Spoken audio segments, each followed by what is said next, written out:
Oh, come on, guys. It's so simple. Maybe you need a refresher course. Hey, it's all ball bearings nowadays.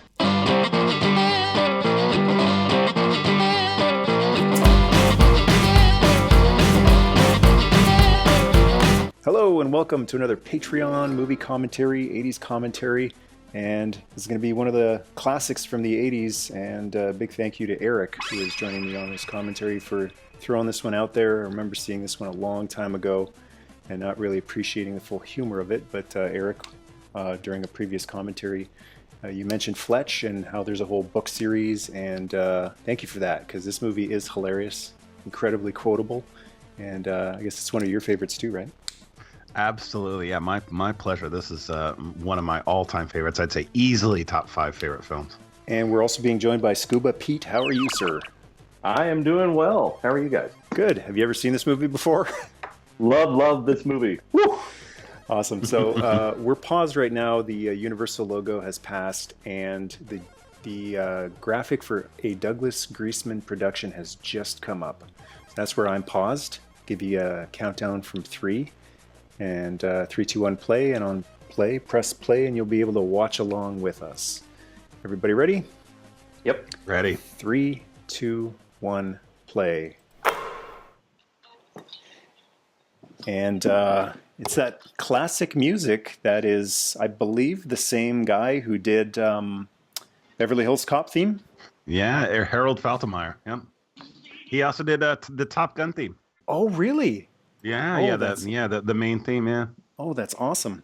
Yeah, as well, we haven't heard the actual theme yet, but as soon as I heard that, I remembered so little of this movie. When I went to rewatch it again a few weeks ago, and when I heard that theme, I thought, man, I don't remember anything of this movie except that theme, and it's so Beverly Hills Cop. Yeah, that theme made it onto my Getting Stuff Done playlist. Oh, really? On my iPod. What else is on there? I listen to when I work. Oh, man, all sorts of stuff. Film scores, all sorts of stuff. That's a great song. This song, too, Bit by Bit.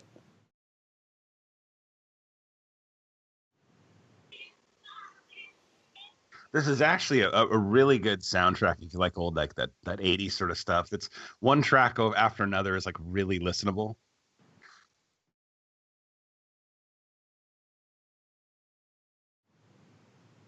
Here we go. Here's a Fletch theme. Yes. Taking care of business. What a great first shot, too. Yeah. Where's he coming from? Was he coming out of the water? Like, what is this shot? I understand the coolness of it, but like the practicality of it. But Fletch is all about deception, so.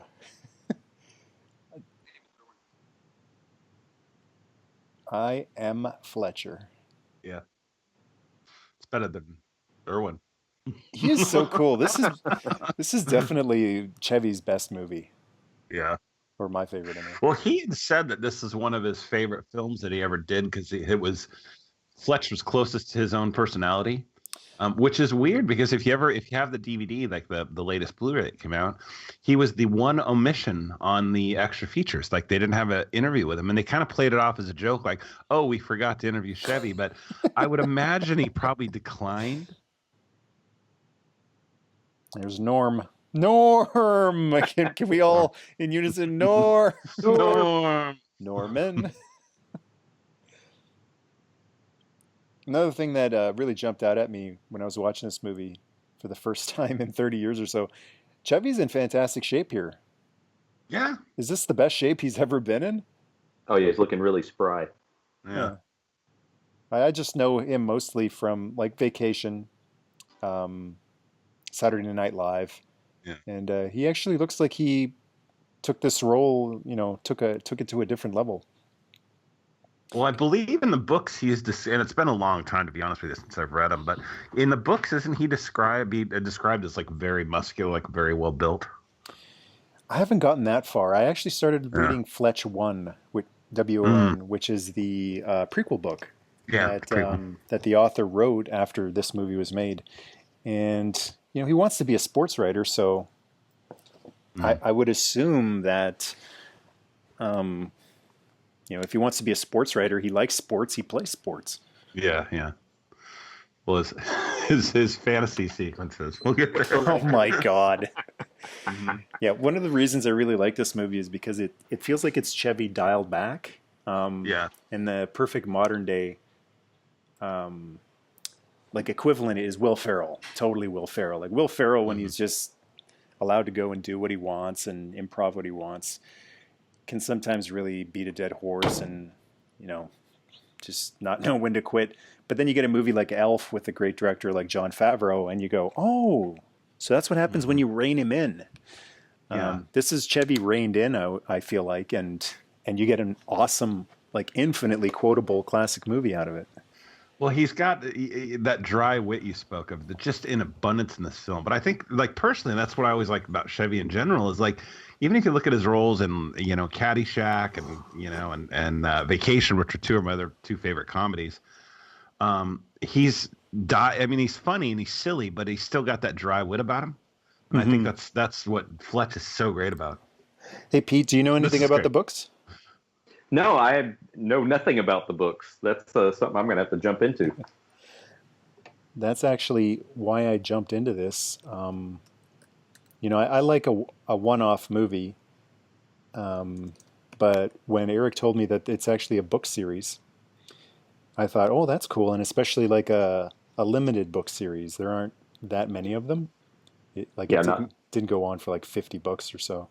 Actually, 1, 2, 3, 4, 5, 6, 11. So there's 11 books. I started reading Fletch 1, W-O-N, which is the first one. Very clever. Not Fletch number 1, Fletch 1. As in, he already won. I don't know what he won, but he has won. And they give it away in the title. But from what I've read of Fletch 1 already, it is so brilliant. The wit, the humor is exactly like this movie. So I'm looking forward to reading more books by... I got his name right here. Gregory McDonald. Yeah, Gregory McDonald. Fletch 1, and then the second one is Fletch 2, T-O-O. Fletch and the Widow Bradley. So for folks who don't know, he wrote the original Fletch novel in 1974, and then this movie came out in 85. So then he released Fletch 1 the same year in 85, and then Fletch 2 in 86. Couple more, and then when they went to make the second movie, instead of adapting one of Gregory's other books, they just decided to pull Fletch Lives out of Chevy's butt. Yeah, that was so. It's funny because it has some good parts in it, and there's some moments that are callbacks to the kind of humor in the first film, but it's not the same. It's just not the same kind of movie. It feels forced. Yeah. It's so hard when a first movie is so great to not grade on a curve. Yeah. That's the story with every single sequel to every single awesome blockbuster movie. Ghostbusters 2 has that, the Star Wars movies, and there's so many people I've spoken to since I watched Fletch who go, yeah, that sequel, man, what the heck? On its own, not terrible, but not anywhere near as funny and witty as this one. Well, so anecdotally, I saw the original Fletch with my brother, and I was just about to the age where I could kind of appreciate it. It wasn't until I saw it again, a couple of years later when I realized what was really funny about it.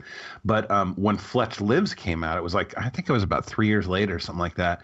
And at that point, Fletch had already kind of become more of a kind of a cult classic. And so my brother and I went to see the sequel, thinking oh, this is going to be great. I can't believe it. Another Fletch movie. This is awesome. And we both walked out of the theater with that not as good.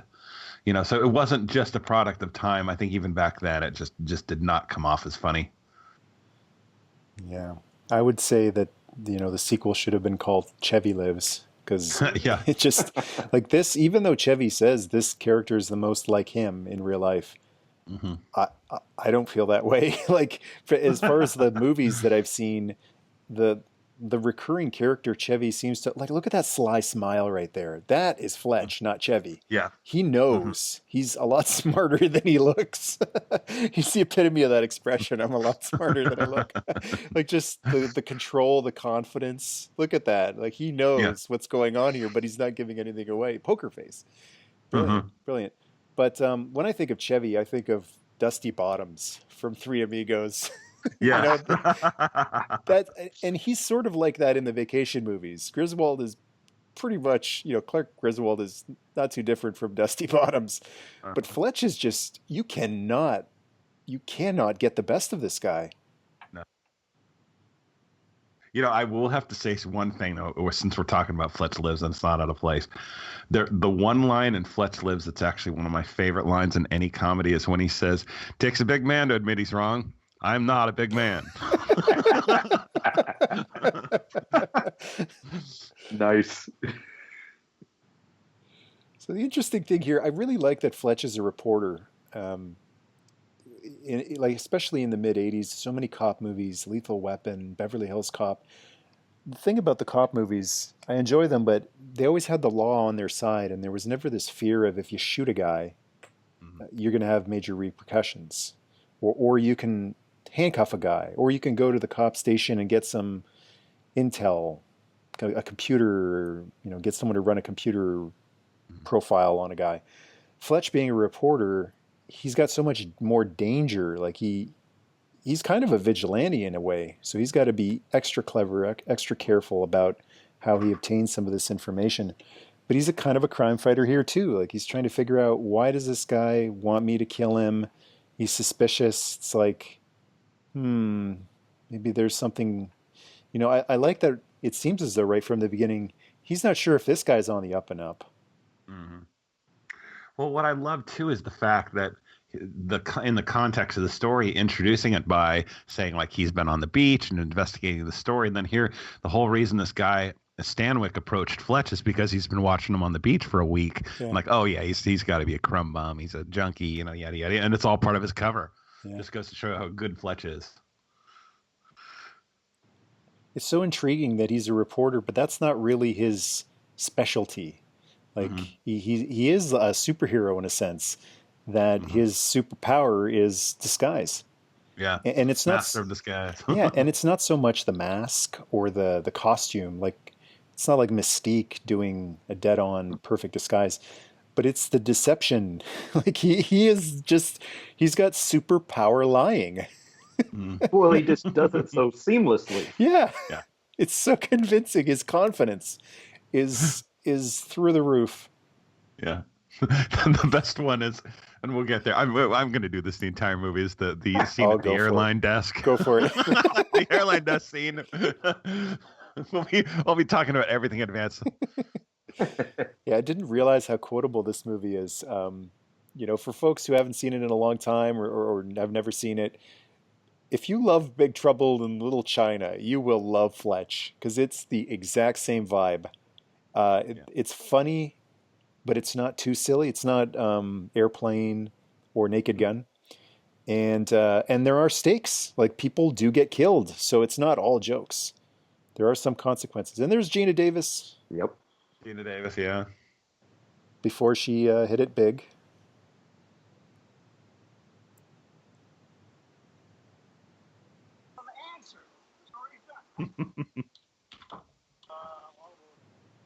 Oh, it's got to show those pipes off.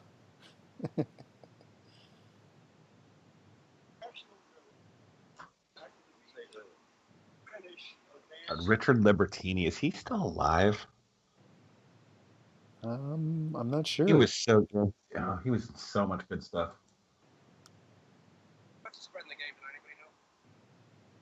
He passed away in 2016, unfortunately.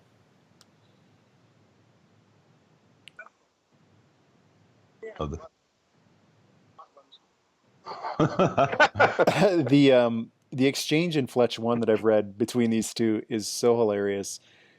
He gets put on obituaries, and Fletch writes the most scathing obituary for this lady who passed away and never did a damn thing with her life. Yeah. And then he spins the conversation with, "I fact-checked. That's what her family said about her."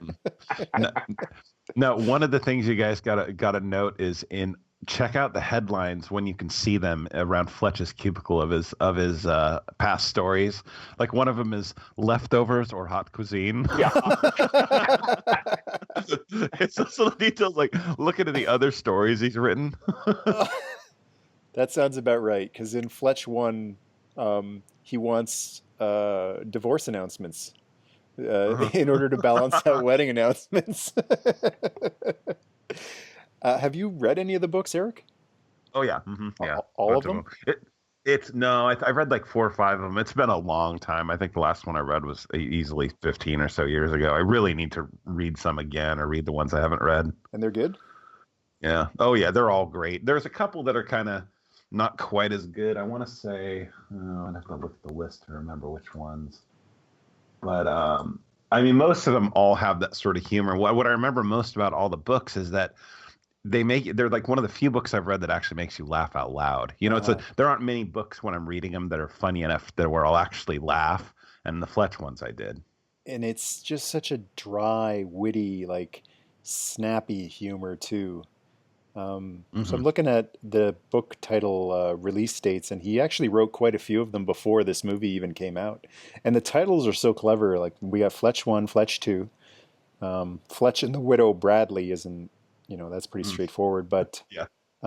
Confess Fletch. Oh, what's that about? Fletch's Fortune, Fletch's Moxie, Fletch and the Man Who. That's it. They don't tell you the man who what. Just Fletch and the Man Who, Son of Fletch, and Fletch Reflected.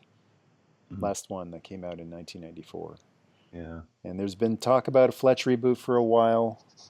A couple of different people attached. Ryan Reynolds always got my vote. I always felt like a young Ryan Reynolds reminded me a lot of a young Chevy Chase, or Jason Sudeikis might work too. You mentioned Paul Rudd. Yeah, Paul Rudd I could see as a Fletch for sure. I think he's got that same sort of dry humor, yeah. Witty but also likable. Like you got to get a guy who's likable. You don't want with a guy whose superpower is lying. You don't want him to be slimy and manipulative. Well, I'd heard a story, and I don't know how true this is, that Burt Reynolds was actually in the running for Fletch to be cast as Fletch. The author actually turned him down and said like, no, he's not right for Fletch. He's not Fletch. Really? So, yeah. It's a pretty similar character to the Bandit. Yeah, it could have been. Yeah.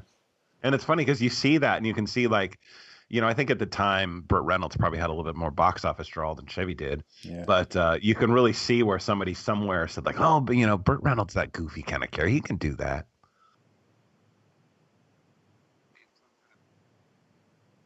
I love that. It's one of the best lines. Drop your shorts and bend over. Moon River. I know. I'll never see that song the same when I see it at Breakfast at Tiffany's. I know. He ruined that song forever.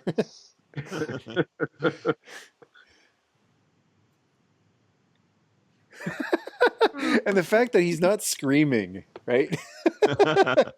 He's always cool. That tells you right there how cool a guy Fletch is. Yeah. He can have a guy's finger up his butt and just his quip. Ever serve time?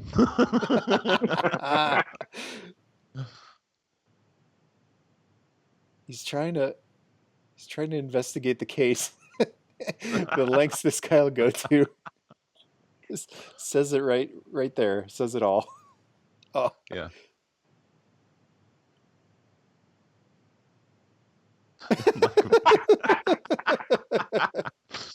This is one of my favorite sight gags in the film because what he does is he look at the names on the sign he looks at, and then listen to the names he's telling the nurse. It's all like Rosenberg, Rosenbaum, Rosenstone, Rosendahl. I'm Dr. Rosenvenus. Rosen. Dropping the papers. He's doing that intentionally. That's like a con man trick. It's like a distraction. Mm-hmm. Where's the records? And he put the stethoscope in. You can't hear her because he's got this. It's just chaos. Flashes that smile. And one thing that he really kind of reminds me of, one actor, because he's not Chevy-like in this movie at all. He kind of has a Harrison Ford vibe to him a lot of the time in this movie, I feel. little bit of that kind of coolness. Yeah, like the Swiper. yeah the cocking of the Except for that. eyebrow, and he's not that animated in this movie as much as he is in other movies. Like he will just hold the look and not bug the eyes out like he normally would. This is a great one. Oh God, this line. Not gonna make this guy any sicker.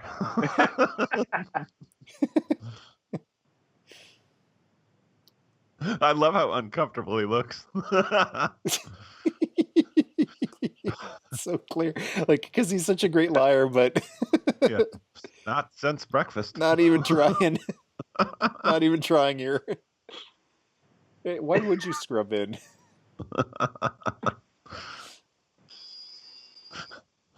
Although I wonder if it's also part of the whole plan to pass out so that he'll wake up and. You could buy that, yeah. Maybe. You know, but it very much works out for him, yeah. That's the thing I love about the character. Even when it looks like this plan has really gone awry, he's got the horseshoe up his butt along with the doctor's finger. Yeah. I love that you're in the records room. Need anything? Beatles White Album?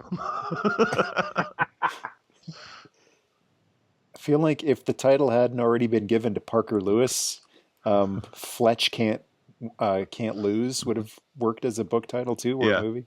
Yeah. He's very Parker Lewis, or Parker Lewis is very Fletch. I love this kind of detail here. We can see that. You can see the doctors in the background, and then his other doctor that he just saw, and he's laughing about it with that really distinct. And think about what they're doing. They're weighing that organ, you know. My heart, my computer. Back when there was maybe 4 computers in the hospital.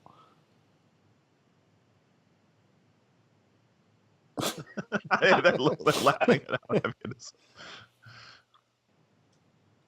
This film has a lot of that kind of humor that Arrested Development, where it's set up and then pay off much later, and then they'll recall those jokes much later, and you know, it'll be funny again. That's. What do you guys think about Fletch collectibles? I don't believe there's ever been a Fletch figure. Yeah. No.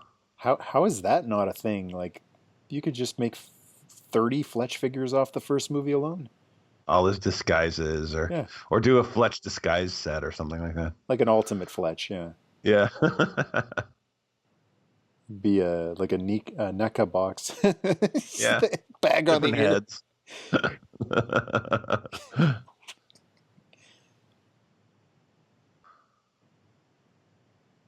I like how carcinoma. I like how they don't give up the information freely. Like he actually finagles it out of them.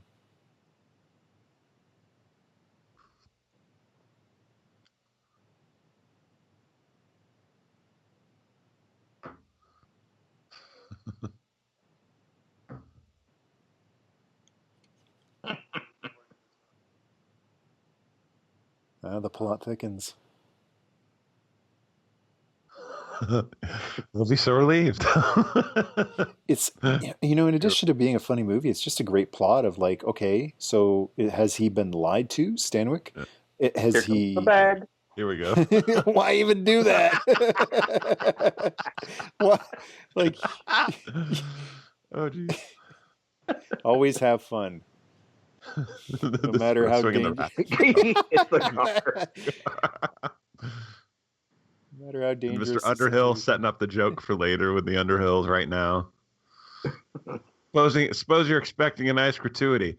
Maybe some other time. You're just an ultimate jerk, you know.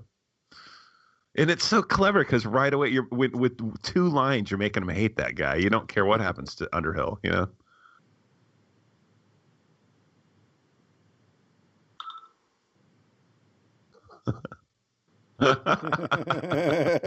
Just such a jerk. He is kind of like a Robin Hood, crusader of justice. Yeah. Mr. Cock Toasting.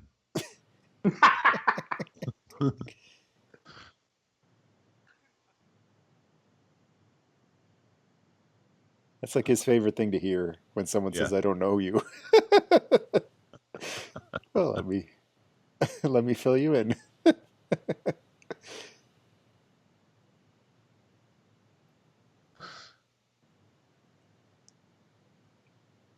I love that.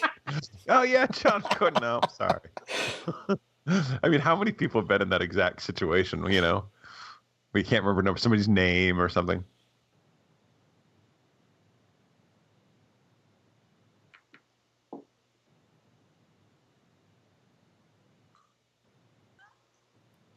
Do you guys think a Fletch movie today with Chevy would work? Today, I don't know. I don't think so. I think he's a little in advancing years to sell that. There are actors, you know, like we just talked about. There are actors like Jason Sudeikis or, you know, or Ryan Reynolds or Paul Rudd that I think would do just as good of a job. You know, so he's certainly not Chevy. You know, Chevy's his own guy. I mean, you know, he's a classic for a reason. He was in all these classic old movies, but I said old movies from the 80s. But you know, I think there are equally as capable actors nowadays that can pull off the same kind of thing. Yeah. What about you, Pete?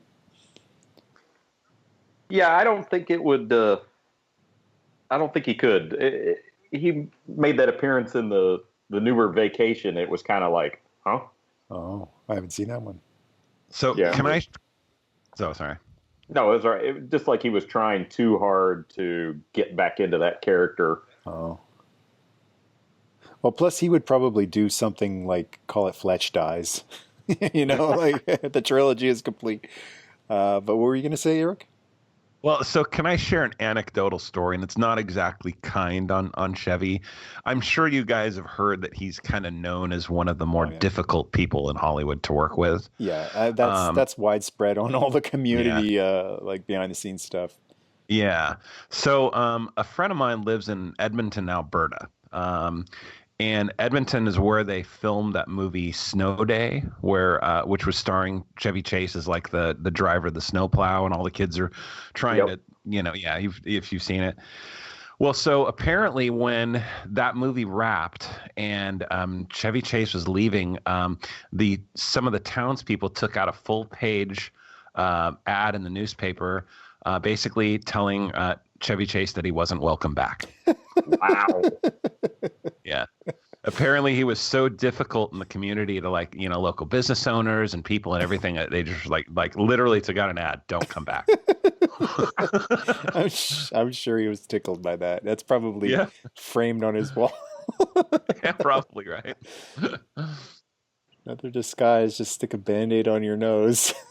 I have never seen a Band-Aid worn like that. Mr. Poon. Comanche Indian.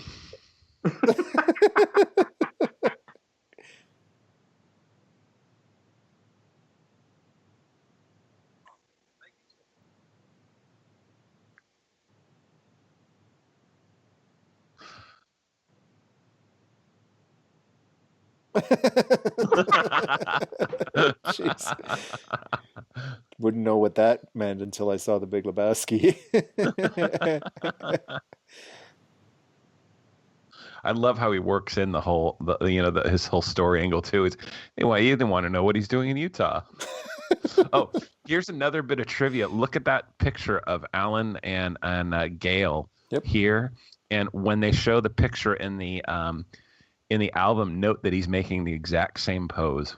Oh, it's one of the little background items.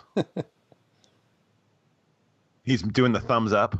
Just watch when he shows them the wedding album with Sally and Kavanaugh.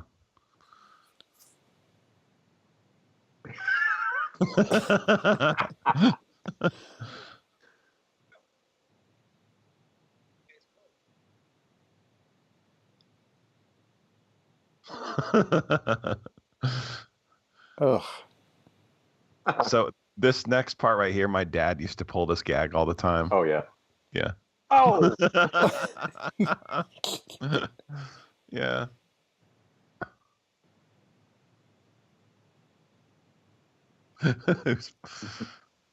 Who's Madeline? Who's Frida?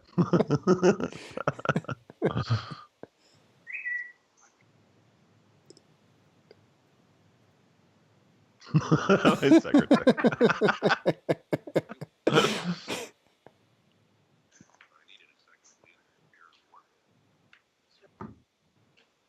I like the narration. Yeah. I think It feels. Sorry. it feels it's right, you know, for like a Yeah. PI gumshoe type of, which is kind of what he is. He's a Very gumshoe without a noir. gun. Sometimes narration can just be brutal, especially if the actor doesn't want to do it, like Blade Runner. But this, yeah, I really like it.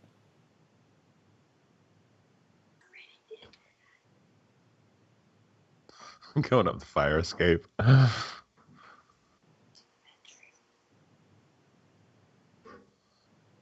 I wonder if they were to do a new Fletch movie, if it could really capture the tone, the feel of this movie. Like I couldn't picture a Fletch movie looking modern in the sense of like a Bad Boys type of movie. You know, Mhm. Bad Boys is Bad Boys. Bad Boys isn't Fletch. So like the low angles, the jump cuts, the shaky camera. Well, one of the things I always liked about this film is that it it it isn't overly stylized, and that what it's showing Los Angeles. I mean, this is how Los Angeles looks and feels. I mean, sure, the cars are different now, and it's a little bit newer and all that stuff. But like when you go there, this really is what Los Angeles looks and feels like. It's just they did a really good job capturing the city almost as a character, you know. Mm-hmm.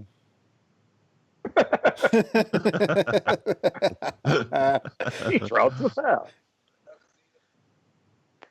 Yeah, it's a good thing he's on the side of good. I mean, he would make an amazing criminal.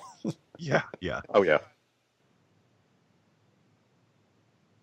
He kind of reminds me of all of those wrestling villains who just happen to fight the other villains, like when Roddy Piper turned good. Like Fletch is not a good guy, you know, like it's just lucky that he's out for justice, but Yeah. he knows all these tricks. He's so street smart. He's kind of like a good-hearted sleazebag. Yeah. Hmm. Yeah, he's a good villain. Yeah, But you just don't think of him as a villain because he's so funny and charming, yeah. but kind of Abundance of charisma. Yeah. kind of Dexter in a way, like not with the killing, but you know, a guy who could be using his talents for much worse. Luckily, he's got a moral compass, or he's, you know, trying to imitate a moral compass. I saw my pimp today. And I don't think there's ever a moment in the whole movie where Fletch cracks, right? Like where we see the real Fletch and he's like, okay, God, please, no, don't, you know, don't, you know, like when they put a gun to someone he loves to their head, and that type of scene where you see, you know, a really cool character crack and let their guard down. I don't think Fletch ever lets his guard down or cracks in this movie. So. Fletch Here we go. won. Another great scene. Fletch can't lose. You know that I actually looked that dog in the background. I actually looked for that as a poster. I wanted that as a poster for my room so bad. I could not find it Nice. anywhere. There are so many little things just to look for, all these little details. The dream sequence. Yeah. This is throwing Chevy a bone. Was it 6'1", 6'4" with the afro? I feel like this was probably more Chevy's influence. The kiss. So there it is. 6'9". 6'5", 6'9". There we go. Oh. Of course. Gritty Kid kid from the streets of Harlem. This, I love this. this is the 4 or 5 defenders with ease. he's biting him. And he's smiling. Yes. It's a great scene, but that's the one scene I think in the whole movie that just feels a little, what's that doing in there? So apparently there was supposed to be another fantasy scene, like dream sequence in the movie, where he's playing baseball, and and Tommy Lasorda yanks him from the game. Now the thing is later in the movie when you see him punch the photo of Tommy Lasorda and saying, "I hate Tommy Lasorda," it was supposed to be a payoff of that dream sequence. That makes so much more sense. Yeah, especially since they're like most or everything in this movie connects and makes sense. It's that like when the one thing like that doesn't make sense, it's really glaring. Yeah. So it's interesting to hear that it actually did at one time make sense. Ooh.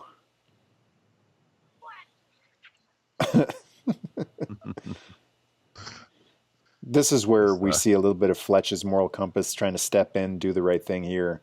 I think it's an important scene for this character. It's just he, even as slimy as he comes off sometimes, he's he'll get in there and he'll risk getting his nuts smashed. Yeah. He's I feel like $100. I use that all the time, by the way. He's been assaulted on all fronts in this movie so far.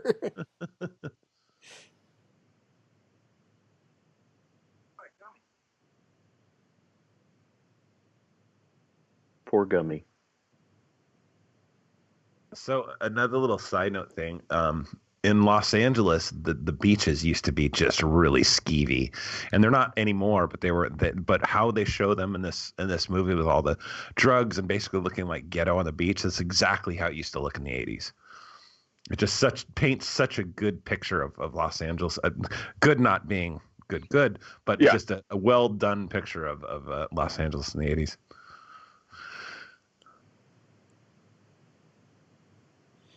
Another actor that Gregory McDonald rejected, in addition to Burt Reynolds, was Mick Jagger. Was it? Yeah. Oh, I didn't know that. That's funny. He had they gave him the power to reject or give him casting approval. So Mick Jagger as Fletch. What? Wow. Yeah, I can't honestly see that one. That's out in left field.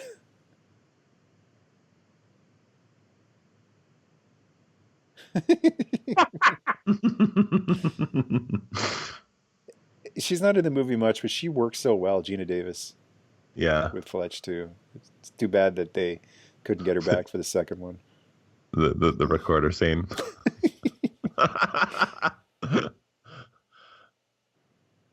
No, never.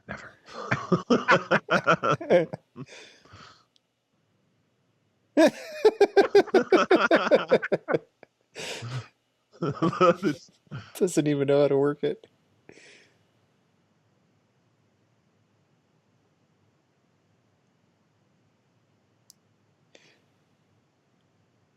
Really effective exposition scene. Instead of him talking to somebody in obvious exposition, it's cool that we get to see him just sit there and try to figure things out. And into a recorder too, that instead of just sitting there and talking in a mirror.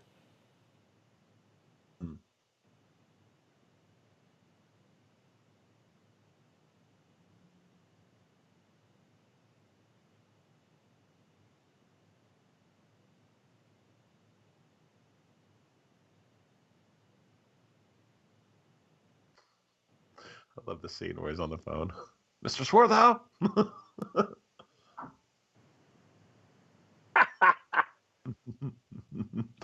So the scene, the expression "feel like $100," he used that in Caddyshack as well. Yeah. Oh, that's funny. They're like watching Mr. Potato Head. Excuse you, that's another one. I'll use that all the time.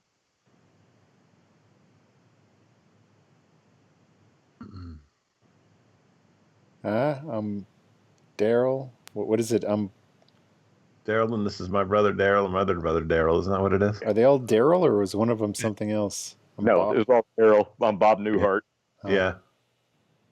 I thought one of them was like, "Hi, I'm Bob" or something, but well, not Bob.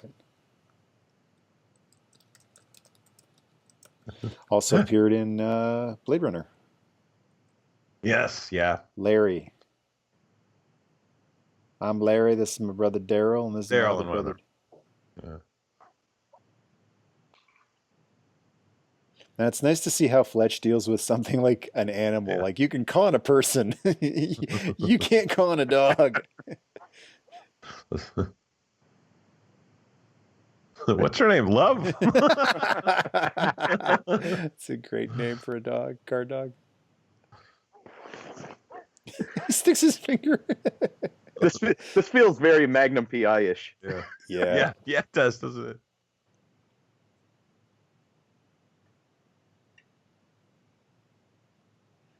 It's so unfortunate they didn't do a series of movies just right off the books. This could have been just an amazing like 5 or 6 movie series. You know, even just, and I think the word series nailed it. This would make it. Fletch would make a great series. You know, like a weekly kind of either box or every kind of 3 episodes as one sort of storyline. It's make a great series. Yeah, it's totally Magnum PI. Yeah. Just wittier. Mm-hmm. He's pretty much in the same boat as Magnum. He doesn't actually have any legal power. He has less power than Magnum. He doesn't even have a gun. Yeah. I don't know if he'd know what to do with a gun if he had one. You know, it's funny, the Magnum angle. It is kind of a shame if there were 2 dogs, and if they, named Zeus and Apollo. Work the window. Don't look at the dogs. You looked at the dogs.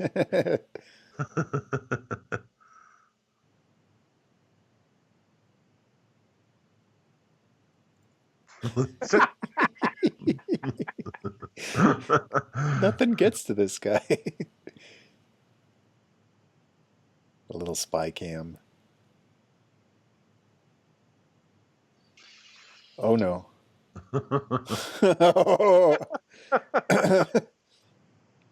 Yeah, I wasn't expecting that. This dog follows no movie dog rules. Jumps through windows, turns doorknobs. So I never believed this, but when I was a teenager, I had a German Shepherd that I'd gotten, and he could open doors. He could turn doorknobs and open them inside and out. It was the craziest thing we ever saw. And so until that we had that dog, I always kind of thought, yeah, right, a dog couldn't turn a doorknob. They can. Yeah, I used to have a cat. We had doorknobs that were not like those, but it was like the L-shaped type of thing that you pull down. And we had a cat. If it was stuck in a room trying to get to its sandbox, it would jump up and like grab the door and open the door. That's awesome. Ooh. Defenseless babies. No dogs were harmed, hopefully, in the making of this film. That's one of those little things from an old movie that you see and you go, oh boy. That's not how they do it today.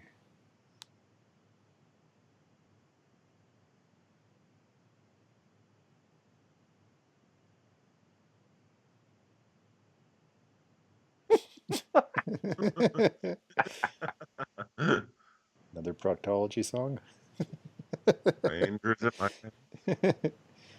Oh boy. There.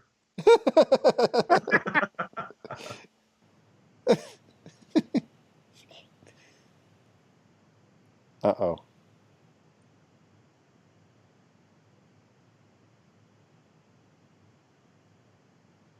I'm blanking on his name, but the other actor there is the father from Fresh Prince of Bel-Air, right? Oh, is it? Yeah, I think so. What's his name? Oh, that would Oh my gosh. that would be the voice of Shredder also Yeah. in Ninja Turtles. Carl Banks. Let's see here. Yeah. James Avery, right? Yeah, James Avery. That sounds about right. Do a little quick IMDb search here. You're right. He is Detective Number 2. There you go. Shredder is in Fletch. Wow, I would not have recognized him.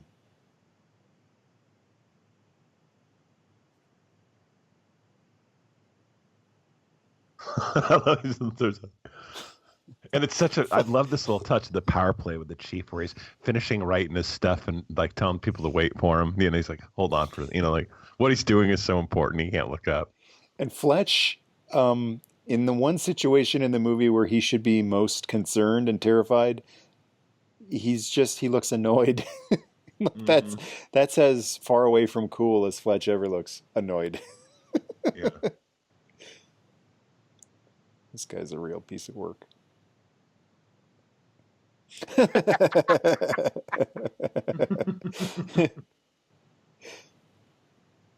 Mr. Fletch. Joe Don Baker. And this guy, he's Teasel levels of slimy lawman for movies. What was the one he did they remade recently with The Rock? It was what was the movie called? Walking Tall. Walking Tall, yeah. Yeah. He was great in that though. Really cut from the same cloth as Will Teasel. Yeah. But you look at the cast of this movie, and it's, Chevy Chase, Tim Matheson, Gina Davis, Joe Don Baker, Emmett Walsh is in it. I mean, it had a heck of a cast. I would say the only guy who doesn't belong, like when this movie came out, is Chevy Chase. This is not a Saturday Night Live movie. Like he's the one that sticks out. Like this guy, and he's perfect. Like he's absolutely perfect. But it's an all-star cast. Yeah. I almost wonder if Chevy has Christopher Reeved this role in the sense, or Hugh Jackman did, in the sense that, like, who can follow this? Yeah, that's a good point. Even though it was one movie, usually, I reserve that type of description for a series like Reeve had and Hugh Jackman. Yeah. Here's Tommy the sort of bit. I hate Tommy Lasorda. He really hates him. Empty jail cell. I love where he walks into his jail cell anyway. He's already singing the jail songs.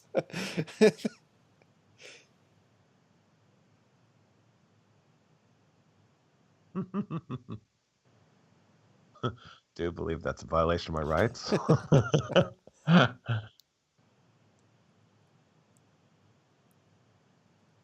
It's really unsettling how calmly and thoroughly he's describing this setup situation.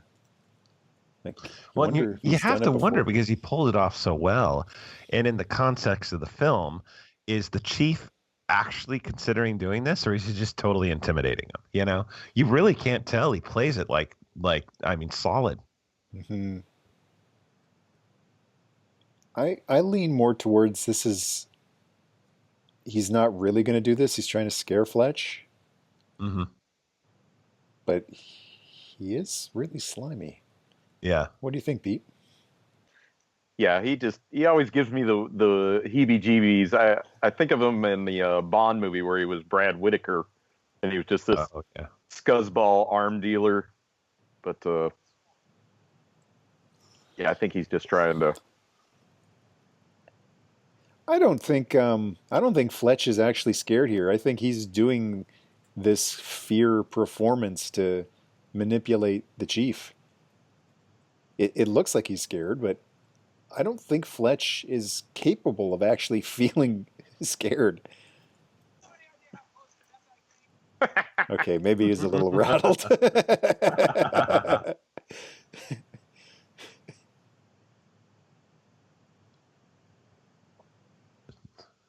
Unbelievable. Frank is pulling a Fletch. And I love his reaction to Gina Davis, Larry's character too. He's like, "You believe me, don't you?" "Yes, I do." Yeah, I do.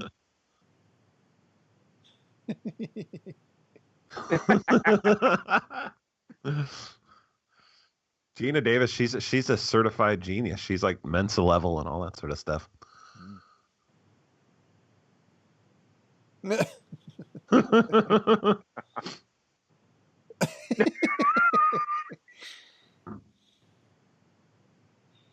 Here we go. Oh boy. So good. I forgot to do this when the movie started, but if you have trouble syncing up, or if at any point you find the movie falling out of sync with the commentary, check your ball bearings. It's all ball bearings these days.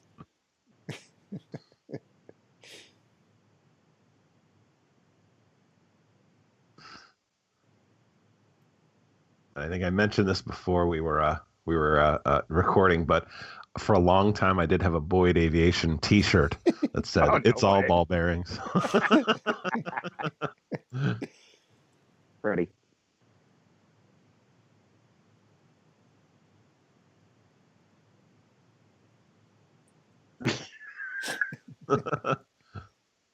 See my shoes.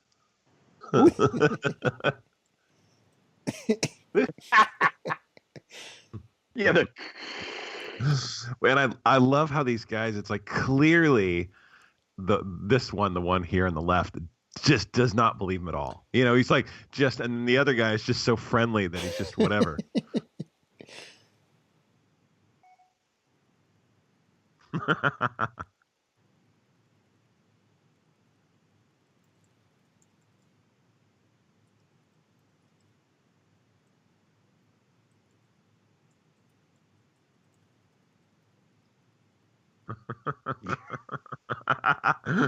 Just stared him down. Totally uncomfortable.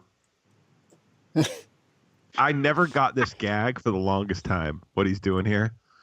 Love this wing. Love this shape. It's just a wing. Like, Yeah. Is it something to admire? Well, you notice how he's bent over and what he does to the wing. He just caresses it. Yeah. It's a innuendo. Innuendo.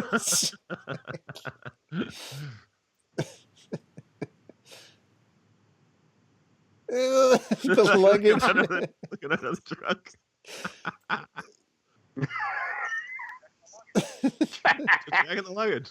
That is actually a technique that a lot of like good liars use. If you are annoyed, angry, upset, it appears more convincing that way. So, I mean, he looks like a complete idiot checking the luggage instead of the engine. But the fact that he's like, I know that. I'm checking the luggage.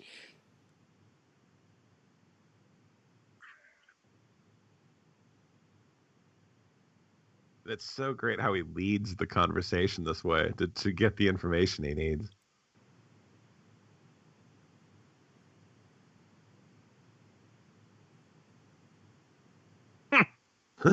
Gordo.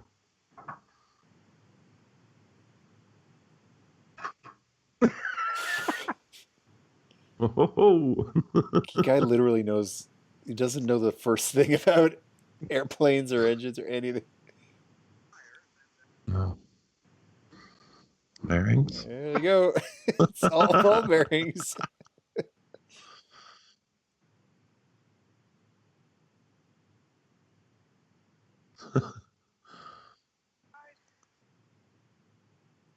Pressure cores. Hey.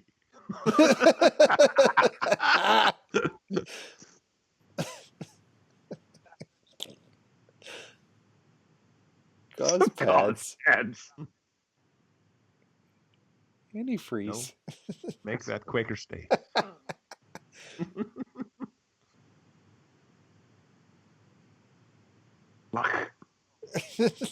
And then the jump cut back to the... Yeah. And here it is, the payoff for the Underhill thing right here. Oh, yeah.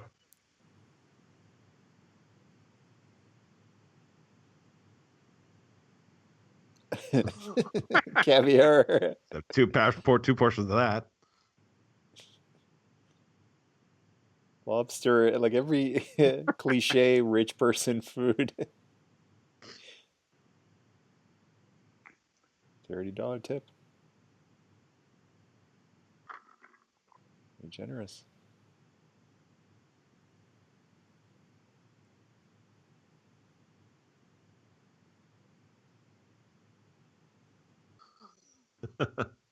My car hit a water buffalo.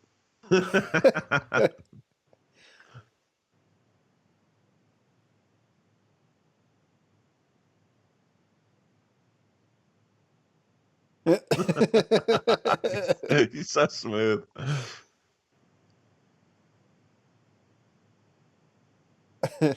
Shit, a towel.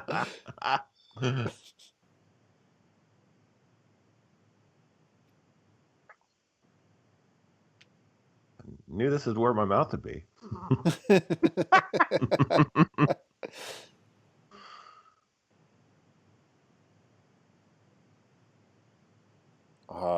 I'm so looking forward to reading these books now.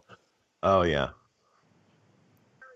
It helps a lot when you know the character when you're reading a book series. If you have something to go off like a look, a sound, and you can just picture Chevy saying these lines in the books.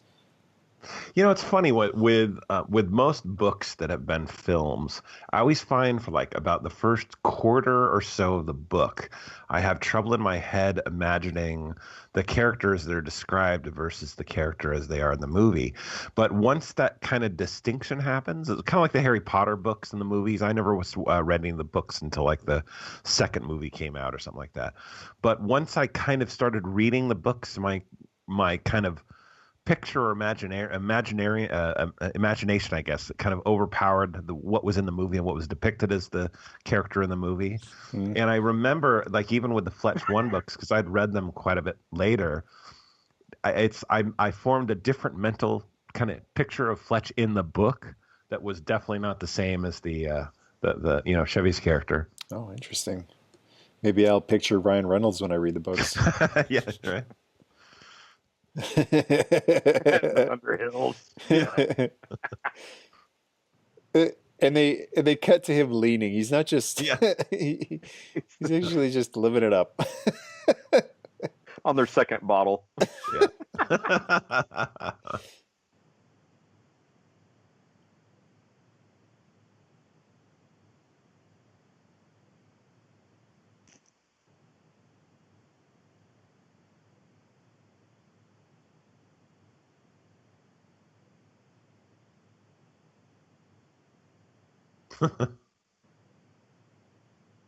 It's just the writing in this is so good. It's like every line is a setup or a payoff. There's nothing that's pointless in the script.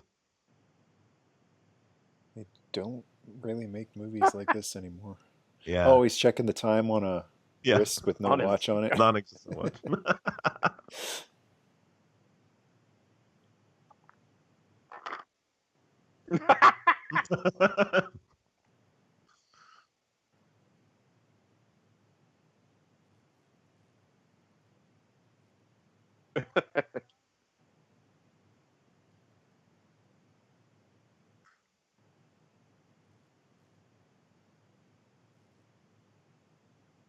So even that line is a setup, you know, just so good.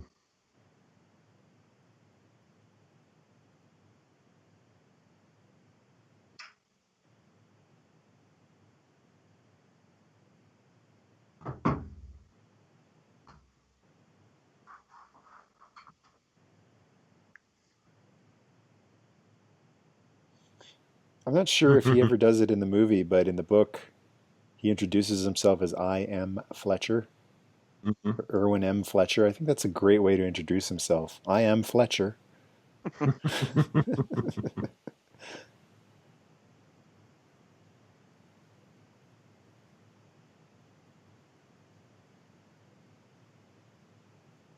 Here's a cool little bit of trivia. Chevy got to keep the fake teeth he used as Gordon Liddy. Oh, nice. And he says he's used the fake teeth while in public and most people don't recognize him. Oh, that's funny.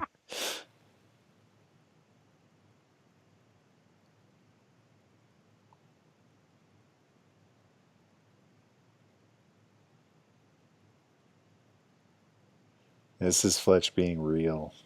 It's one of the rare times in the movies actually being real. If this was at all legible, you'd see what I meant. It's my car. You gotta take a test picture sometimes.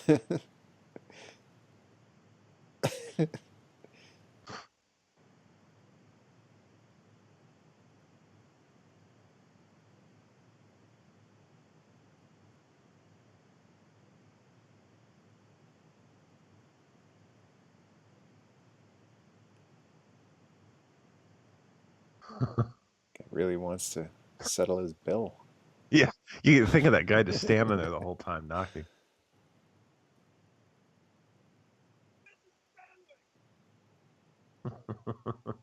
Out the window.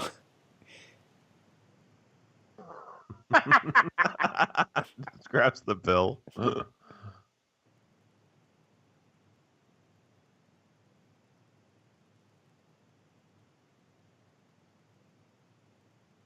Oh, the music is just so perfect in this music. It's so Beverly Hills Cop.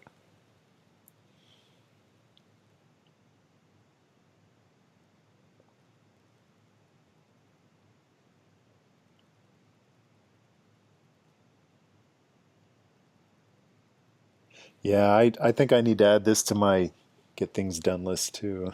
It's a great soundtrack, yeah. Do you ever, whenever you're doing housework and this is playing, do you ever want to pull a Fletch? Like, who left the toilet seat up? Pick a lock or something just to do it. Who left the milk out? It could only be one person. Must have been me. Well, this is no relation to anything other than the lockpick story. So I spent a bunch of time learning how to pick locks because I was basically convinced that it was going to be a really valuable thing. It was like, that'd be a great thing to know how to do. And if you're ever trapped or need to help somebody, you can pick a lock open. And I'm okay at it. And so a neighbor about a year ago, this old lady that lives next door to me, she comes over and says, "I've locked myself out, and can you help me get to the?" And I was thinking, my skills will pay off. So I run over there with my lockpick set. I'm all ready to go. And I was immensely disappointed when I figured out I could just reach through the door, the dog door at the bottom, and unlatch the door and open it for her. I was so put out. It's like I've never been able to actually use the skill. All that training down the drain. Yeah, exactly. That would actually be a handy skill. Just the other week, my mom, the door malfunctioned. Like you could turn the handle, but the little thing, the spring thing inside, wasn't going back in when you turn the handle. Oh wow! So I had to take the whole door apart on the inside. Like she had to unscrew everything on the inside to take off the outside handles, and then over on my side disassemble that part just to be able to open the door. So if I had been able to pick the lock, I could have saved all that hassle. yeah. Instead of disassembling something. This is so awesome. Oh. No, sir. Children are the most susceptible to buying into his BS. Well, it goes that whole thing where how he approaches somebody with authority. They say, like, if you don't want somebody to suspect something you're doing, you act like you should be there. Or you don't, and it's so true. I love how he just plays off that in all these kind of scenes like that, where he just acts like he has the confidence and acts like he should be there, and nobody questions him.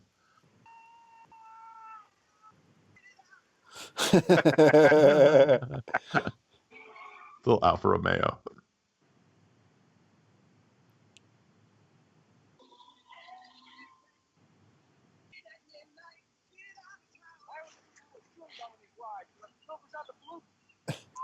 Pollutants. We got the fluorocarbon output. Make sure the ball bearings are working. Police escort. Far as you know. Yeah. Oh.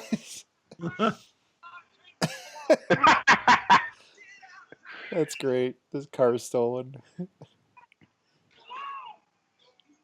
Holy smokes.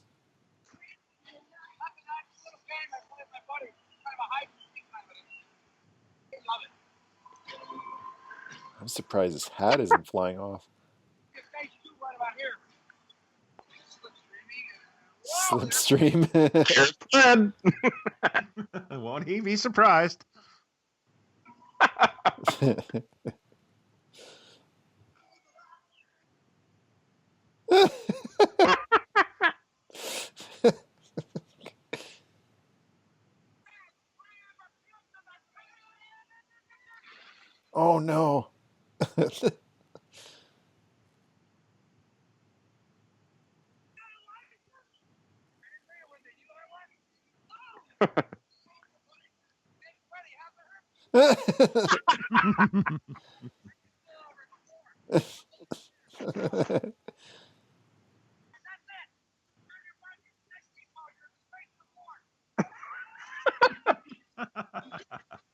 Oh man.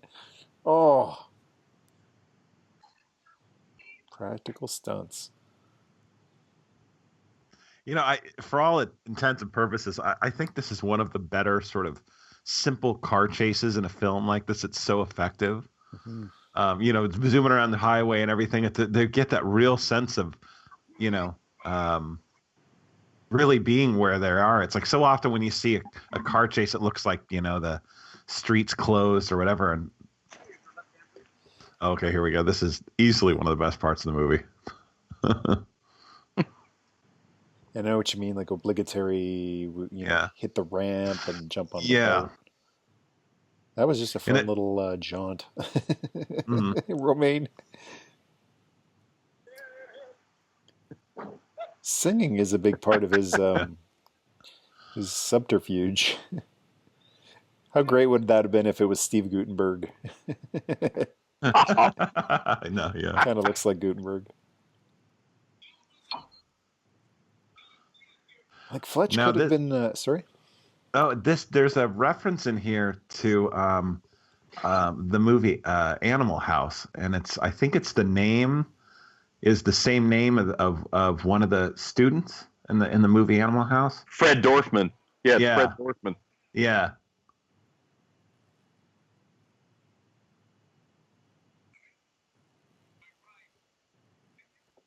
And he gives it to someone else.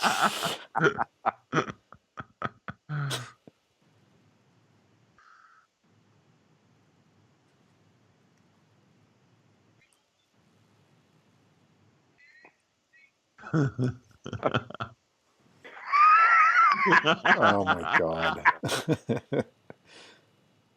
New disguise.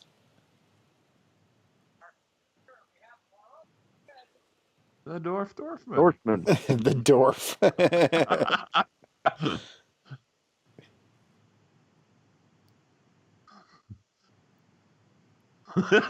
Oh.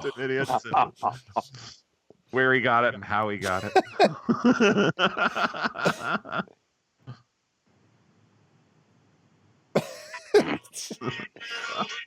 Hepatitis, syphilis. Nose looks normal. They just let him go. How long can a person be confused before they go into action? Yeah.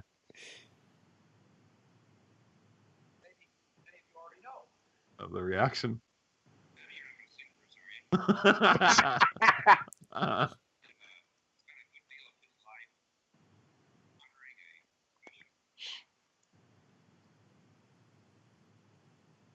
This is brilliant. Yeah.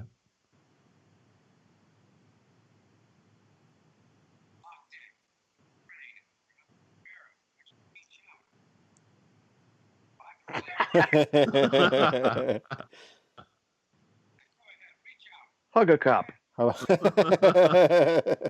Yeah, I said it. Yeah, it feels good.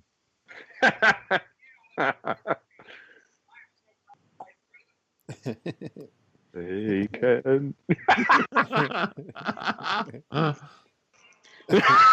And they finished it.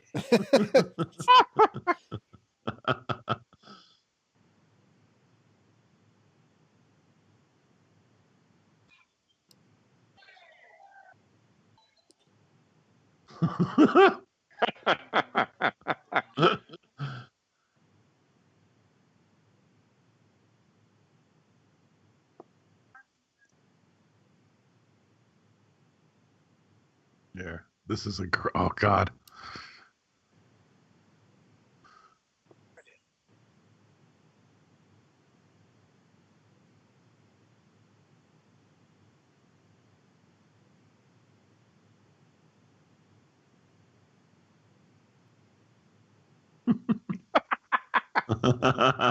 Foldouts. God, Don. Rosen.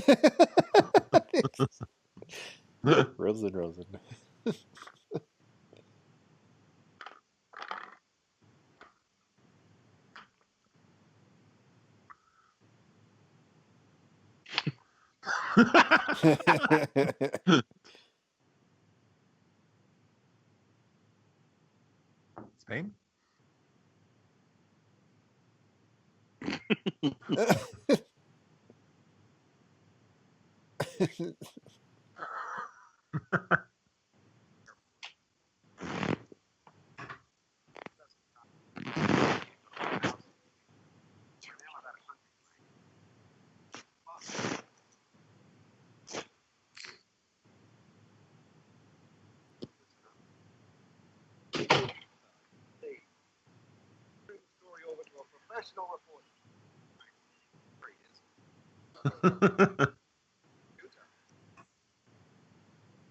Story is none of my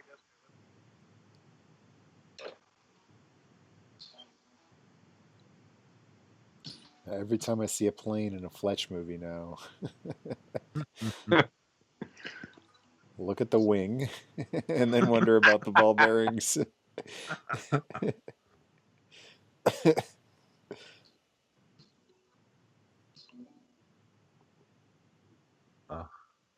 You know, the funny thing is when I'm watching this movie, what I find myself saying is every scene, oh God, this is the best scene in the movie. Oh, this is the best scene in the movie. I mean, how many films have that many good moments in them? You know, I mean, like this whole thing it's incredible. It makes you laugh every time. Yeah, it's just nonstop.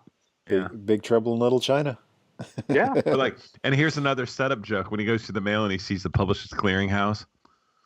Oh. You know. Sally Kavanaugh. Irwin and Fletcher, you choose. I think I just won $1 million. Oh, yeah, lost. One thing I miss in a lot of movies these days is something, a theme like this that gets changed up. Like it's the same theme, but now it's quiet and he's sneaking. And we used to hear that all the time in movies and shows. You know, the Transformers theme, it would be da-da-da-da, but then in a sad scene, the violins. Da-da-da-da.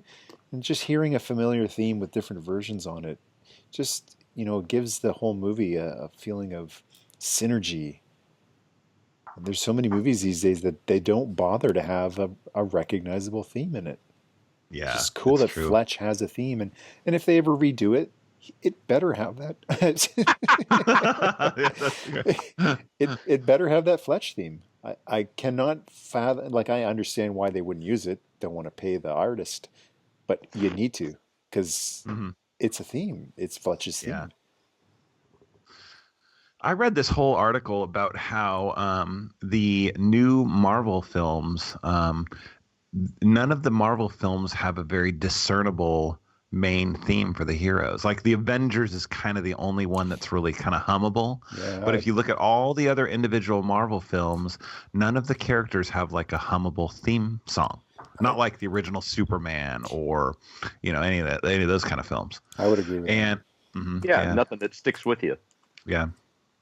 Yeah, the Avengers is the only one I know, and Iron Man 1 had it, but then they dropped it. I feel like they never kept the Iron Man 1 soundtrack is amazing, but I don't think they kept any of those.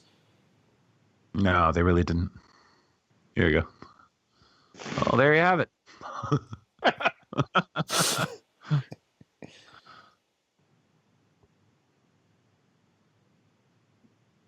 Huh?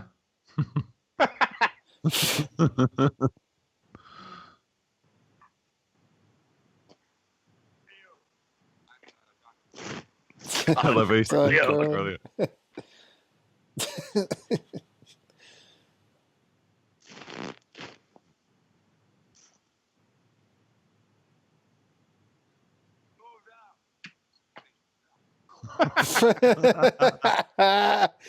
Yeah, he is just, he pulls no punches with idiots and slow people. My goodness. Smoke greens out of the Tropicana.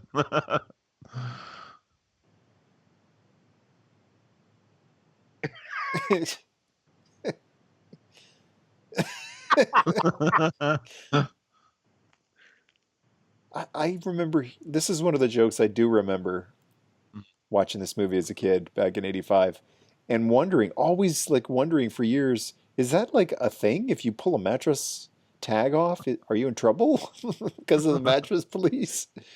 Because it does say do not remove. I think it's one of those things that's, very, the way kid logic works. You're thinking like, oh yeah, of course. You pull this off, and there might be mattress police that are looking for you. Yeah, they can get you.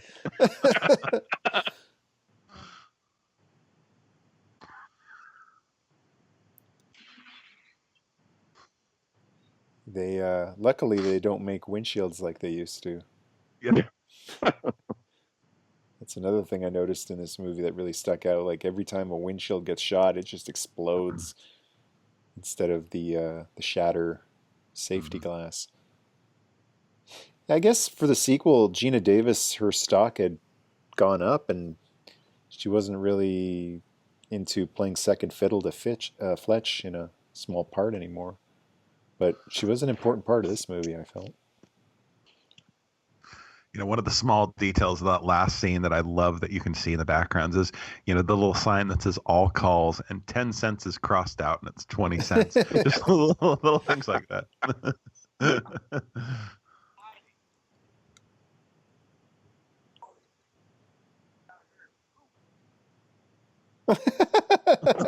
Got an explanation for everything. Yeah.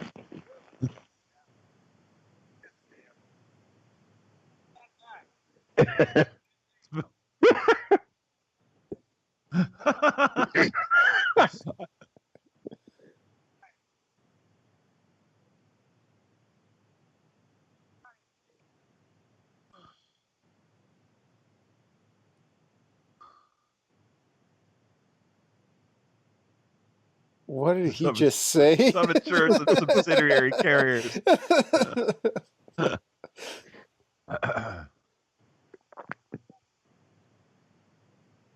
This is such a great conversation here. Yeah, Utah is just part of my route. He's from Los Angeles. Yeah. The straw.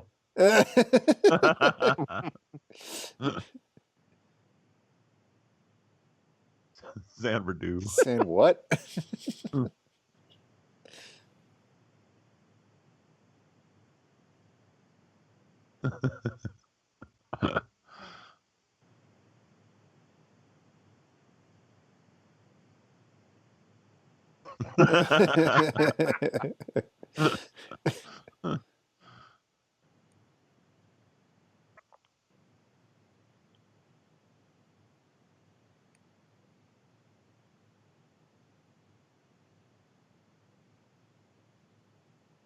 Check.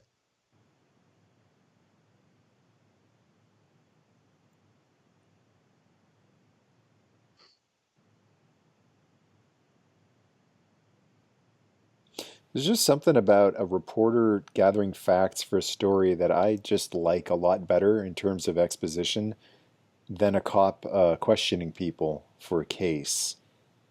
I just find this story so easy to follow because this guy's investigating a story. Because everyone loves a good story. Sometimes in these cop movies, yeah, you got to solve the crime and save the people, but you can kind of zone out and miss important details. But I didn't really miss anything watching Fletch because I was so invested in this story he's trying to do for his paper.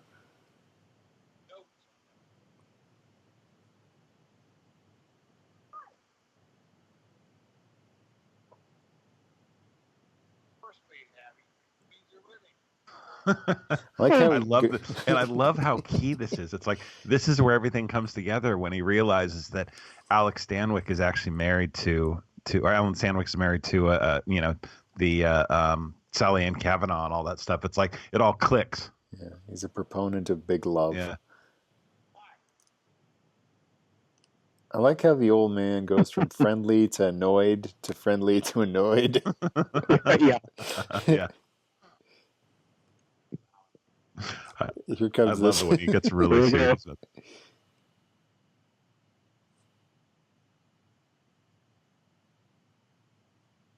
it. That tells me that Stanwyck's a scumbag. Like, Oh yeah. I mean, I've been suspicious the whole time. Why get a guy to kill you? Is he the villain? But that, clinches it. Like, oh, he's married to two women. Total douche. See, here's the Thumbs up. picture. So he's Oh, doing that's the same amazing. thing. That's amazing. And it's so quick. They cut away so fast. I mean, what attention to detail is that, you know? Oh, amazing. That's awesome. Such a douche. And that clinches it. Like, if the married to two different women secretly isn't enough for you, that thumbs up. The same. It tells you without a shadow of a doubt he's a slime ball.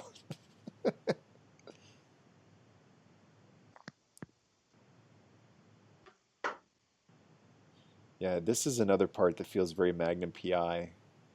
Like, not just being a reporter, but a private investigator getting to the bottom of this woman's private life, doing her a service.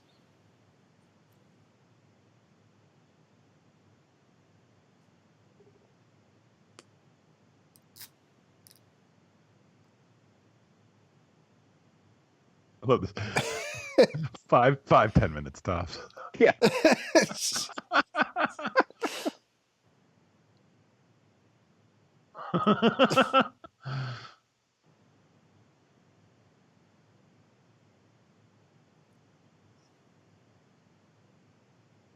Not as many into double Double entendre. entendre. Yeah, that's one of the ones you don't get as a kid. Yeah.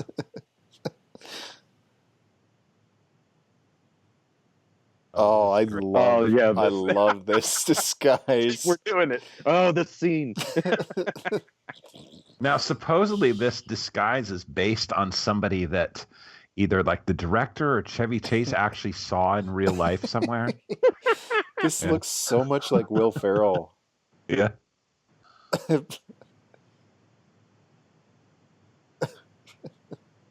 Skateboarding, whatever he is.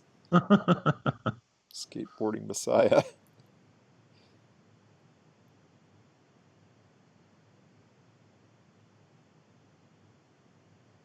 Now that's a disguise he needs to wear because the cops are looking for him. Yeah. As he points.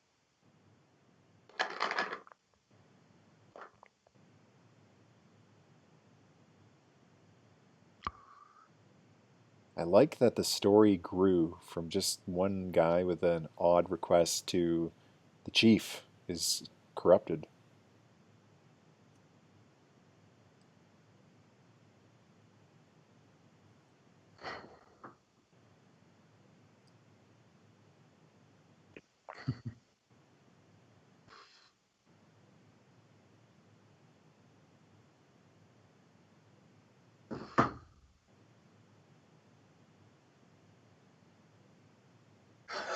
This is one of my other favorite lines in the movie.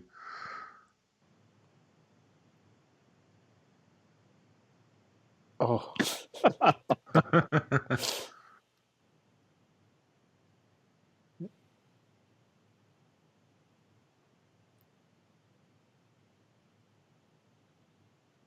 Don't bend over for the soap.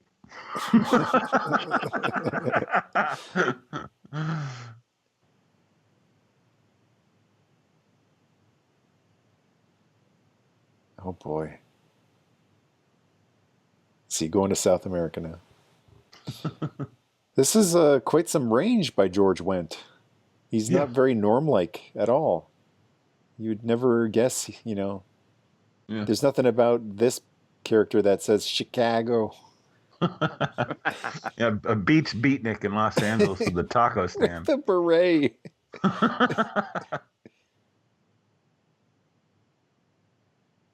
Accomplished actor, though. He performed Streetcar Named Desire, I believe, in my town. Really? Last year, or maybe the year before, but yeah, in a small church turned into a theater. He was doing the whole Stella thing. Wow. He Oh, was that's Stanley? cool. Yeah, I believe so. I wonder how many people, when he goes out on stage, yell "Norm." Right. You just God, have to that'd get own it. old. You have to own it and go, "Evening, everybody." Okay. So this is one of those details he has where he has the shirt with those signatures on it. Yep. Yeah, God, I love that. So he got a shirt autographed and he wears it? I don't know. Yeah. Because like it could be a t-shirt with, it's just a reproduction, Yeah. that's how it is, but I would imagine Fletch got it autographed and just wears it. Yeah. And So if like a shape up or ship out. How fitness has lied to us, Oh, I'm looking for all these little details now in the background.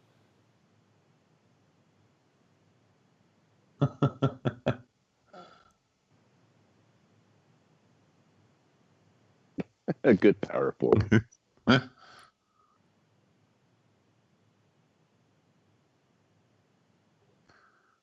Look at there's stuff. Jeez. Okay, this is one of my other favorite gags when he grabs the guy's chair. Oh, Oh God. so I tried to watch Fletch Lives after I watched this one. I was just on a Fletch rolls, and we turned Fletch Lives off after about 15 minutes. Yep. But if you're a huge fan of this one, like, should I give it another try, or is it just so much of a departure from the first one that it's really not worth it? I would. It gets better. It's one of those things where it's not quite as watchable as the first one, and there aren't quite. It's not. This one you watch it. It's just one good scene after another. Fletch Lives. It's like there's a couple of good scenes, and then maybe a scene that's a little cringeworthy, and then one that's kind of funny, and then it's just not as consistent the whole way through as the original Fletch is. But I think it's worth watching. I think if you enjoyed the first one that much, I would watch the second one. Is the theme in it? Yes. Oh yeah. Oh, that's good. Well, that's a big Yeah. thing for me. Yeah. What do you think of the second one, Pete? Yeah, I think it's got a few highlights to it, but like if that was the first time you'd ever seen Fletch, I don't think it'd be an issue. But coming from, hey, saw the original and then firing that up, you're like, okay, this has got to be just as good. It's just a continuation, and you're like, and then you're like, okay, that was funny. All right, give me some more, and then it's kind of, The thing that really took me out of it was like, well, first of all, Gina Davis isn't there, and that sucks, but that's okay. We can roll with that. But he quits. And right off the bat, like, no, Fletch is a reporter. That's his whole thing. What do you mean he quits? So just having him not be a reporter right off the bat, like, something was off. And then, he's sleeping with that lady who, things don't end up too well for her, and he just doesn't care. I'm like, wow, that doesn't seem like Fletch from the first movie.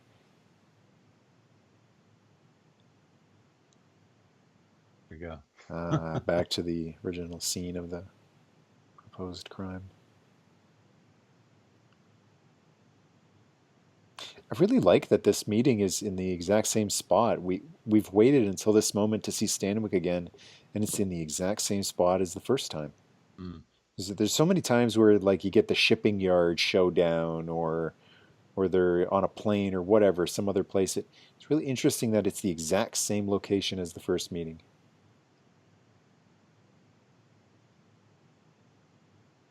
Oh.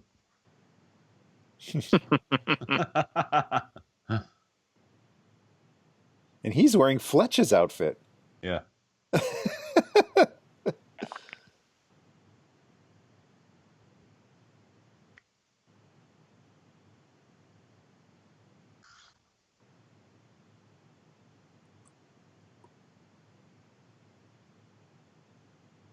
Picked the wrong Patsy, pal. I am Fletcher.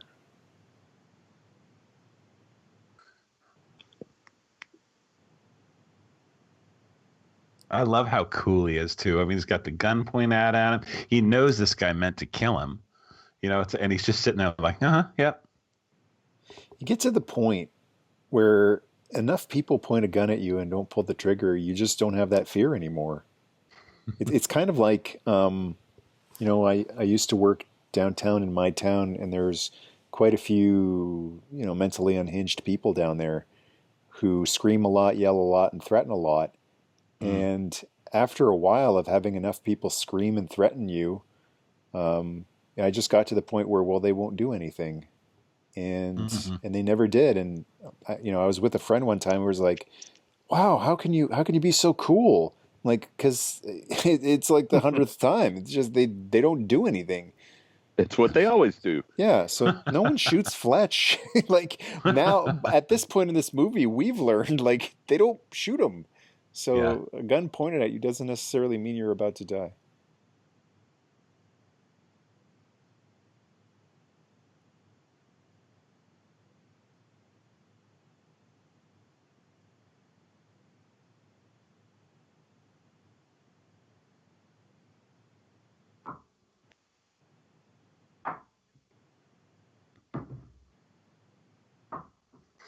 A little plug there. Busted. Oh. I love that little crestfallen look. He's just like, oh, it's all coming apart.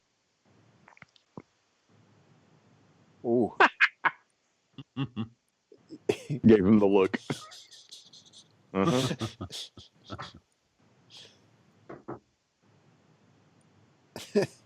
From the waist up.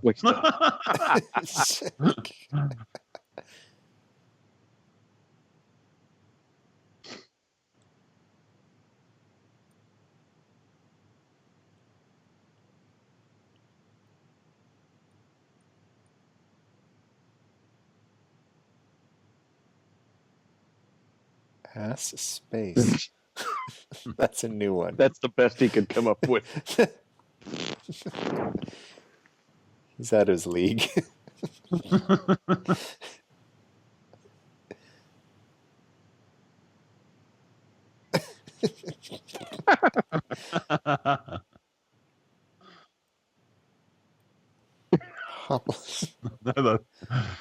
Oh, thank God, the police.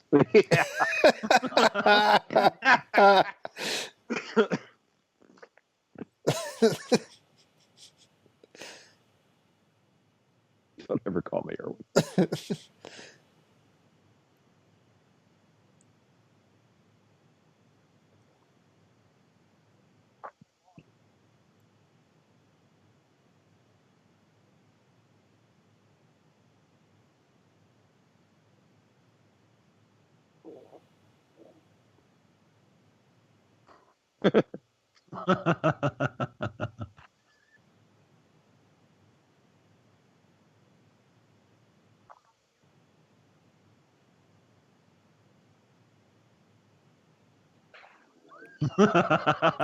Oh no. Well, I guess he is a scumbag who would have shot Fletch for real. It's a little MacGyver moment. Yeah, I love that he doesn't actually shoot the guy. He comes up with a, totally a MacGyver moment.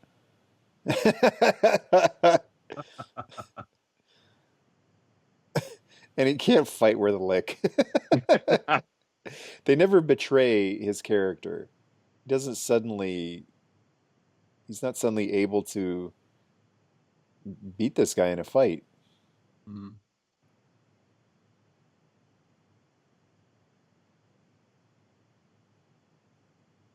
Oh, he didn't have a snappy line for that. The shirt. Oh man, that's bad. A little bit of Magnum. Yeah.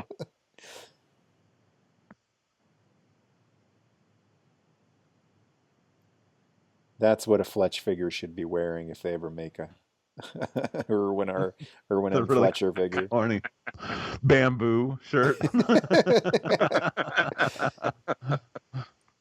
Pink flowers.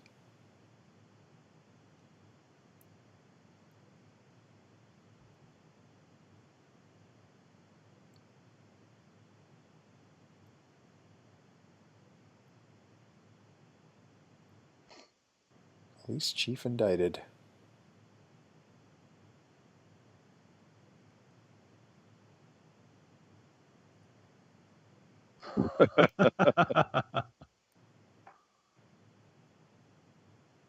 And look, he's wearing the Nostromo hat. Oh yeah, Alien. from Oh, I missed Alien. that.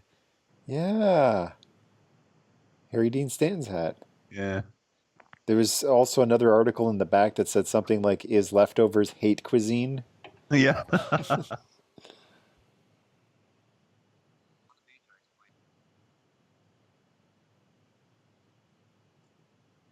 One thing that always struck me as really funny is they must have filmed this in the off season. Look at the weather and the fact that absolutely nobody's on the beach. Oh yeah, Yeah. Angry seas. Yeah. Winter maybe. Yeah, this must have been filmed in our summer, which is their winter, right?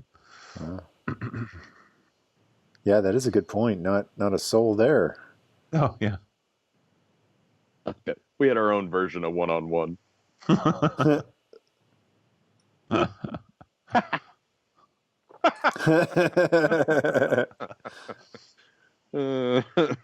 And that truly was the end. Except for apparently some nice funny moments in Fletch Lives. James Avery, yep.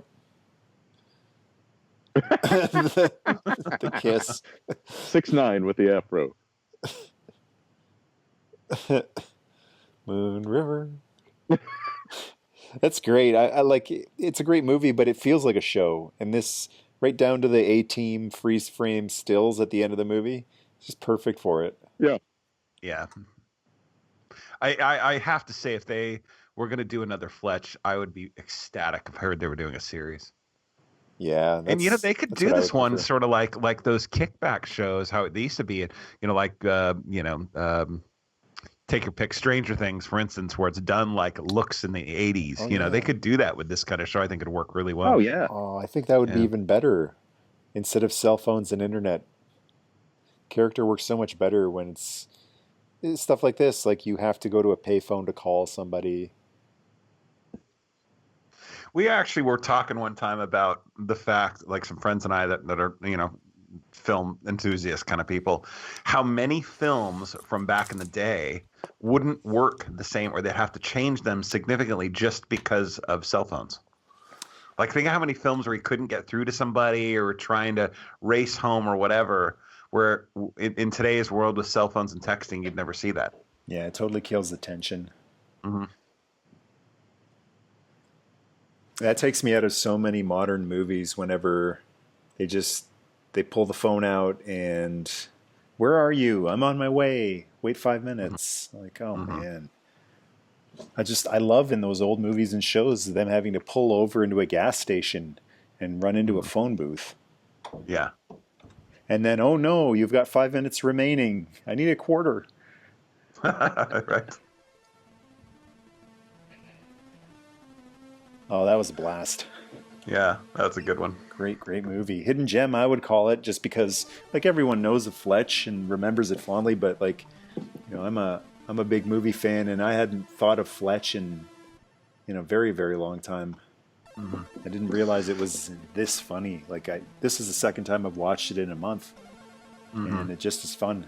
So I would totally put that up with Big Trouble in Little China. That type of vibe. Like, infinitely funny movie. Well, I think you hit the nail on the head. There's a significant amount of people that I think either haven't seen it in a really long time or, never saw it, that can see it now and kind of reappreciate it again, And I think that as an 80s movies, I think this is one of those that they all capture the year to, or the decade to some degree, but this is one that sort of, I think, really it's like a snapshot, I think it's one of those that really works as part of its environment and time and, the story in general. I think it's I would call it an iconic sort of 80s film. Mm-hmm. What do you say we wrap up by just mentioning our favorite part of the movie? If you can pick one, or just one of your favorites, many favorites. Pete, you want to kick it off? I gotta go with the Moon River. Because I can never ever go to the doctor and not think that scene. Mm-hmm. Literally didn't miss a beat. Similarly, I think the when he's in the doctor's office or with the coroner or whoever it is, giving the guy, and and he passes out. I think that whole sequence is absolutely hysterical. That's a great one. Ball bearings for me. just the whole. I like when I was watching that for the first time in many, many years. I was just like, what is he doing? And then he goes and he opens up the thing and there's luggage there. And I'm like, oh my God, how is he getting away with it? He just, there's so much witty dialogue in the whole movie. That's the part of the movie where it's not witty. He doesn't sound convincing. He's completely out of his element. But what are you doing? Yeah, but because he's irritated at them, it almost sounds convincing. Make a Quaker state. Yeah, fantastic. Oh man, and I'm really hoping now, for Fletch, but Fletch done right. And even if it doesn't happen, I'm looking forward to reading those books. Yeah, I'm gonna have to go back and reread a couple, and I think and read some of the ones that I never read. But I find doing this commentary with you both, and seeing this again, I'm really kind of lamenting that there's no other Fletch movie that's really as good as the first. Really makes you wish they'd either do another one or do a show or something. I'm gonna have to catch up with the books, I think. Yeah, it might be a blessing in disguise. There's so many things that got cut short, but they never got to get ruined. This is true. Because on the flip side, there's a lot of things that started out great, and then you actually have to do some work yourself to kind of ignore the bad entries.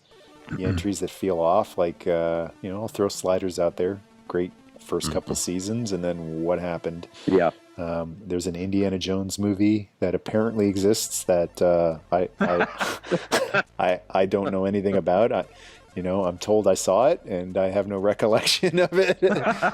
And when people say you got to love all Star Wars, you can't just pick and choose. I'm like, well then, that doesn't work for me, because we're getting to the point where it's like half of Star Wars I don't love. Maybe more, but Fletch getting cut off like that, just two movies, one's great, one's it is what it is.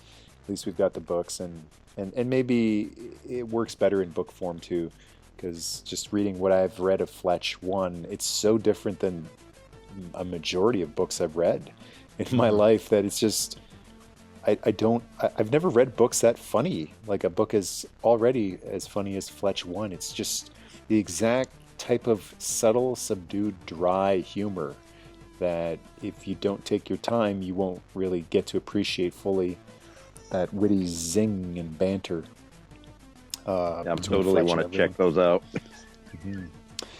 So guys, thanks so much for joining on this commentary. This was a blast. Definitely. Thank you. Yeah. And thanks everyone out there for listening along. Thank you to the Patreon tribe for supporting the channel. And feel free to share your Fletch memories, either from either of the movies or in the books too. I'd love to hear more about what goes on in the books and some favorite scenes in the books too. Which books do you love? Which books maybe skip or don't spend too much time on them? You can add that in the comments below. Thanks a lot for listening, and Nerdnamaste. Nerdnamaste.